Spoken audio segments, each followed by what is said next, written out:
Class 12।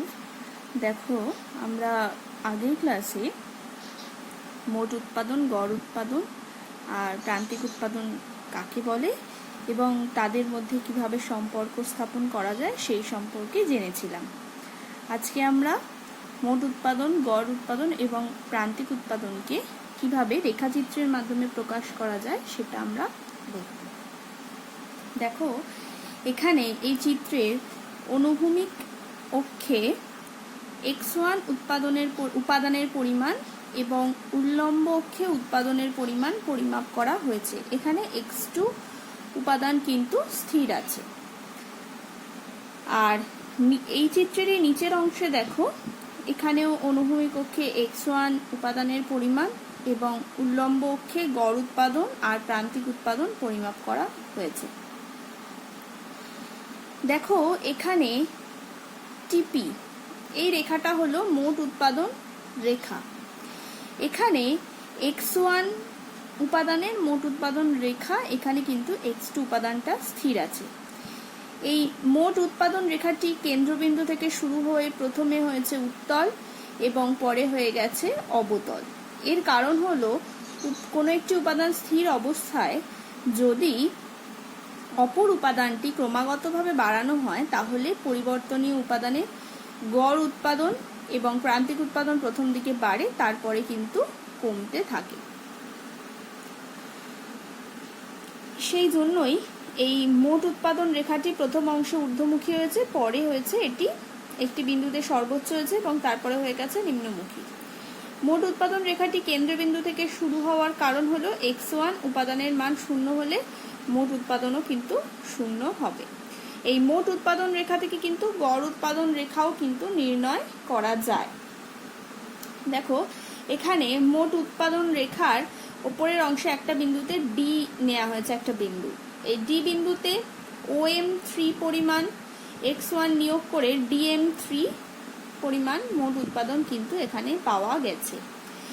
মোট উৎপাদন রেখা থেকে আবার প্রান্তিক উৎপাদন রেখাও নির্ণয় করা যায়। মোট উৎপাদন রেখার যে কোনো বিন্দুতে প্রান্তিক উৎপাদন ওই বিন্দুতে মোট উৎপাদন রেখার ঢালের সমান হয়। দেখো, এই নিচের অংশে এপি, এই রেখাটা যেটা এরকম হয়েছে, এটি হলো x1 উপাদানের গড় উৎপাদন রেখা। এই গড় উৎপাদন রেখা কিন্তু এই টিপি থেকে নির্ণয় করা হয়েছে। প্রথমে টিপি রেখা ধরে যতই আমরা ডান দিকে যাচ্ছি ততই কিন্তু গড় উৎপাদনও বাড়ছে। দেখো, এখানে গড় উৎপাদন বাড়ছে। প্রথমের দিকে টিপি ডান দিকে গেছে, তখন গড় উৎপাদন বেড়েছে। আর মোট উৎপাদন রেখার সঙ্গে কেন্দ্রবিন্দুর সংযোগকারী রেখাগুলির ঢালই হলো গড় উৎপাদন। টিপি রেখা ডান দিকে গেলে x1 উপাদানের পরিমাণ নিয়োগ বাড়াতে থাকলে এই রেখার ঢাল কিন্তু কমছে। প্রথমে পরিবর্তনীয় উপাদান অর্থাৎ x নিয়োগ যতই করা হচ্ছে গড় উৎপাদনও কিন্তু ততই বাড়ছে। তারপরে একটি বিশেষ স্তরে গিয়ে এখানে গিয়ে গড় উৎপাদন হয়েছে সর্বাধিক এবং এরপরে পরিবর্তনীয় উপাদানের পরিমাণ নিয়োগ বাড়াতে থাকলেও গড় উৎপাদন কিন্তু কমে গেছে। এবার এখানে এমপি যেটা নিচের দিকে চলে গেছে, ঋণাত্মক হয়ে গেছে, সেটি হলো প্রান্তিক উৎপাদন রেখা। এই প্রান্তিক উৎপাদন কিন্তু মোট উৎপাদন রেখা থেকেই নির্ণয় করা হয়েছে।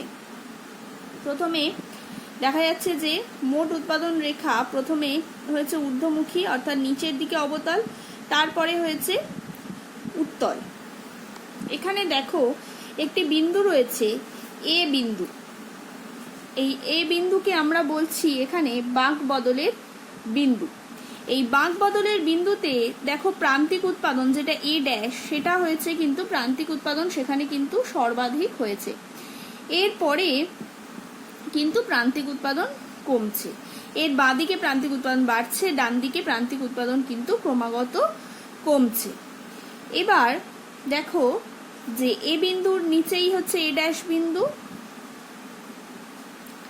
এখানে কিন্তু প্রান্তিক উৎপাদন সর্বাধিক হয়েছে।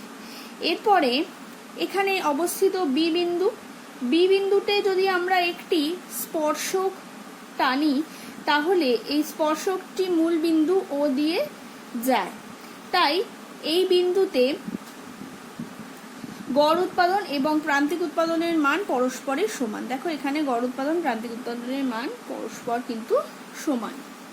তাহলে আমরা এটা দেখে বুঝতে পারলাম যে প্রান্তিক উৎপাদন গড় উৎপাদনের আগেই সর্বাধিক হচ্ছে, এই অর্থাৎ এখানে প্রান্তিক উৎপাদন গড় উৎপাদন তারপরে সর্বাধিক হয়েছে। প্রথমে সর্বাধিক হয়েছে প্রান্তিক উৎপাদন, আর যখন গড় উৎপাদন সর্বাধিক হয়েছে তখন কিন্তু প্রান্তিক উৎপাদন ক্রমশ কমছে। তাছাড়াও যখন গড় উৎপাদন বাড়ছে তখন কিন্তু প্রান্তিক উৎপাদন গড় উৎপাদন অপেক্ষা বেশি পরিমাণে বাড়ছে। আবার গড় উৎপাদন যখন কমছে তখন কিন্তু প্রান্তিক উৎপাদন গড় উৎপাদন অপেক্ষা বেশি পরিমাণে কমছে।